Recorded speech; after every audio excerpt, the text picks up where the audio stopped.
നായിക ആഞ്ചലീന മരിച്ചു. അപ്പച്ചൻ വഴക്ക് പറഞ്ഞതിൽ പ്രതിഷേധിച്ച് സ്വയം ജീവൻ ഒടുക്കി. നമ്മുടെ ഉദയകൃഷ്ണ നിരാശനായി താടിയൊക്കെ വളർത്തി ഇങ്ങനെ നടക്കുകയാണ്. അതാണ് സാർ, ഭയങ്കര മദ്യപാനത്തിലേക്ക് തിരിയാണ് ഉദയകൃഷ്ണൻ. മദ്യപാനത്തിലേക്ക് തിരിഞ്ഞു.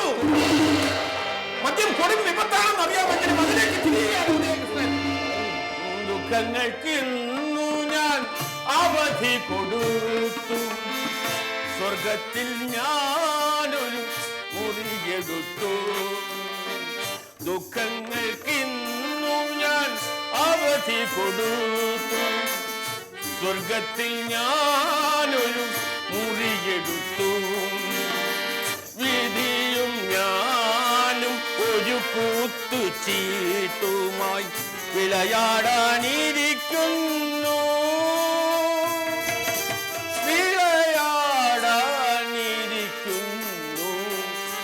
എന്റെ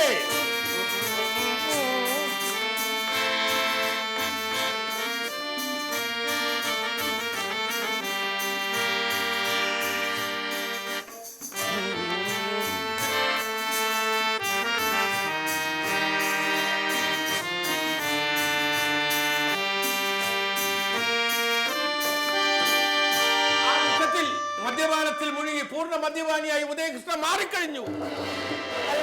അല്ല ഈ അവധി കൊടുത്തത് 1-ാം തീയതി ആക്കിയാലേ അവധി ആയിരിക്കില്ല. അന്ന് ഇവിടെ അവധി കൊടുക്കേണ്ട ആവശ്യമില്ല. ദുഃഖങ്ങൾ അവധി കൊടുക്കുക എന്നാണല്ലോ 1-ാം തീയതി. കേരളത്തിൽ അവധിയാണല്ലോ 1-ാം തീയതി. ദുഃഖങ്ങൾക്ക് അവധി കൊടുത്ത 1-ാം തീയതി. അപ്പൊ ബാറും ഇല്ല. മാറ്റാം. നിങ്ങൾ എങ്ങനെയെങ്കിലും ഈ കഥ എടുത്താൽ മതി. മാറ്റുന്ന നിങ്ങളുടെ ഇഷ്ടമുള്ള രീതിയിൽ സംസാരിക്കുന്നു നോക്കട്ടെ. അപ്പോ നേരെ ഇങ്ങനെ പോവാണ്. ഉദയകൃഷ്ണൻ പോവാണ്. താടിയൊക്കെ വളർത്തിയിരിക്കുകയാണ്. ഇപ്പൊ ഉദയകൃഷ്ണൻ കണ്ടു, വെള്ള സാരി ഉടുത്ത ആഞ്ചലീനയ്ക്ക് പകരം ചുവന്ന സാരി ഉടുത്ത ഒരു ആഞ്ചലീന അതുവഴി പോകുന്നു. നോക്കൂ, സമയത്ത് അങ്ങോട്ട് നോക്കൂ. അവിടെ എന്താണ് കാണുന്നത്? അങ്ങോട്ട് അവിടെ അല്ലേ?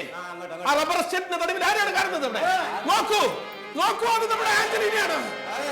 വെള്ള സാരി ഉടുത്ത ആഞ്ചലീന അല്ലേ അത്? ചുവന്ന സാരി ഉടുത്ത ആഞ്ചലീന. അപ്പോൾ പ്രേതമല്ല, യക്ഷിയല്ല, പിന്നെ ആരാണ്? അതെ, ഇവിടുത്തെ റൂം പോയാ ചായ കൊണ്ടുവന്നതാ. ഞാൻ എന്റെ കഥയിലേ പറഞ്ഞു.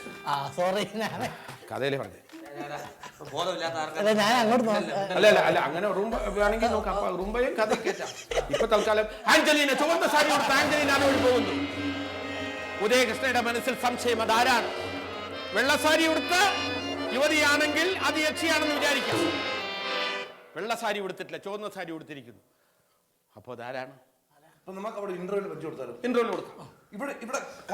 ഇടവേളയ്ക്ക് ശേഷം ആഞ്ചലീന, ചുവന്ന സാരി ഉടുത്തു പോയ ആഞ്ചലീനയുടെ പിന്നാലെ കഥാപ്രസംഗകൻ സഞ്ചരിക്കുകയാണ്. ആരാണ് ഈ ആഞ്ചലീന? ആരാണ്?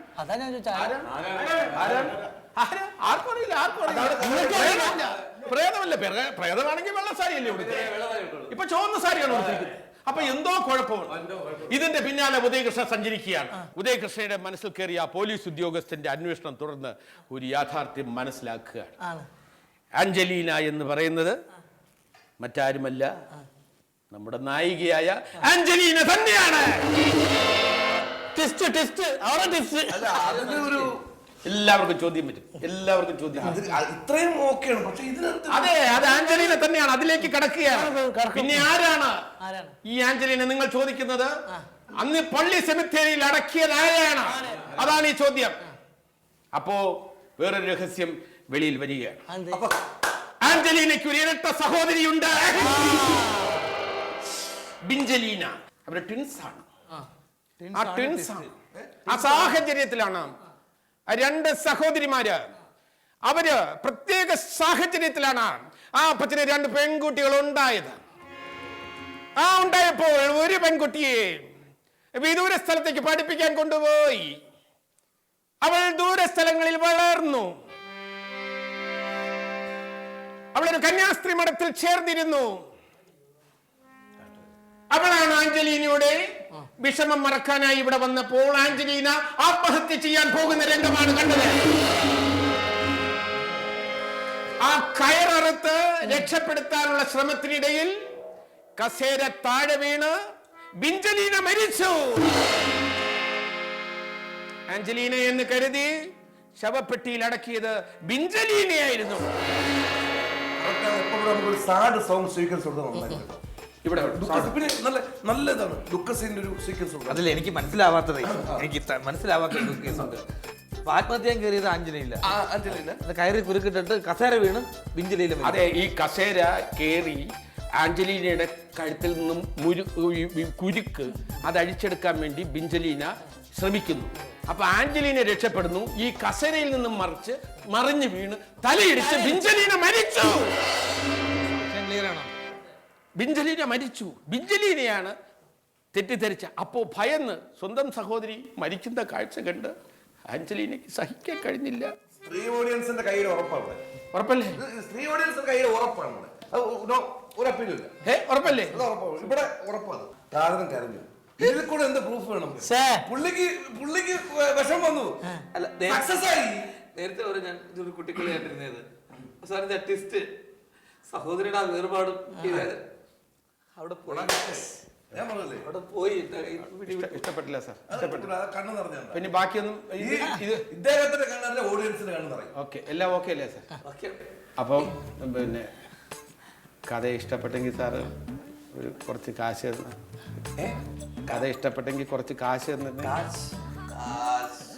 നമ്മള് സാധാരണ ഈ കാശിനൊക്കെ പറയുമ്പോൾ ഷൂട്ട് കഴിയുമ്പോഴാണ് നമ്മൾ കൂടുതൽ. സാറേ ഉള്ള കാര്യം പറയാം. ഈ കഥ എടുക്കാൻ വേണ്ടിയൊന്നുമല്ല ഞങ്ങള് മൊയ്തു സാറിൻ്റെ അടുത്ത് ഈ കഥ അവതരിപ്പിക്കാമെന്ന് പറഞ്ഞത്. പിന്നെ ഇവിടെ ഒരു പ്രോഗ്രാം തരാമെന്ന് പറഞ്ഞു ഒരു പാർട്ടി ഞങ്ങളെ വിളിച്ചു വരുത്തിയിട്ട് പ്രോഗ്രാം ക്യാൻസലായി. റൂം ബില്ല് കൊടുക്കാൻ പോലും കാശില്ല. കഥാപ്രസംഗത്തിനൊക്കെ ഇപ്പം ഒട്ടും അവസരങ്ങളില്ല സാർ. ഈ റൂം ബില്ല് സെറ്റിൽ ചെയ്യാനുള്ള ഞങ്ങൾക്ക് പേരൊന്നും വേണ്ട, ഈ കഥ എടുക്കണ്ട. റൂം ബില്ല് സെറ്റ് ചെയ്യാനുള്ള വേറൊന്നും വിചാരിക്കരുത്. ഈ പകിട്ട് മാത്രമേ ഉള്ളൂ. കുറച്ച് രൂപ തന്ന് ഈ റൂം സെറ്റിൽ ചെയ്യാൻ. പിന്നെ രാവിലെ തൊട്ടൊന്നും കഴിച്ചിട്ടില്ല സാർ. കൂടെയുള്ള സ്വാമിയേട്ടന്, ഈ ദാസേട്ടന്, റോബിൻസണും ഇവരാരും ഒന്നും കഴിച്ചിട്ടില്ല. ഒരു കലാകാരൻ്റെ അവസ്ഥ ഇതാണ് സാർ. തുറന്ന് പറയുന്നൊരു നാണക്കേടുണ്ട്. കുറച്ച് രൂപ തന്നാൽ വലിയ ഉപകാരമായിരിക്കും. അതെ, ഞാനൊരു കാര്യം പറയട്ടെ. ഞങ്ങൾ ഈ കഥ കേൾക്കാൻ വന്നത്, ഞങ്ങളത് നിങ്ങളെക്കാട്ടും വലിയ അവസ്ഥയാണ്. നിങ്ങളിന്ന് രാവിലെയല്ലേ, ഞങ്ങളൊരാഴ്ചയായിട്ട് പട്ടിണിയാ. നിങ്ങളെ ഈ കഥ എടുത്താല് നിങ്ങൾ കുറച്ച് പൈസ തരും, അതോട് ജീവിക്കാതെ കരുതിയിട്ടാണ് ഞങ്ങളിത് കേൾക്കാൻ വന്നത്. സത്യ അല്ലേ? ചില്ലറ എന്തെങ്കിലും രൂപ സമയത്ത് വണ്ടിക്കൂലിയൊക്കെ കിട്ടിയാൽ ഞങ്ങൾ പോയിക്കോളാം.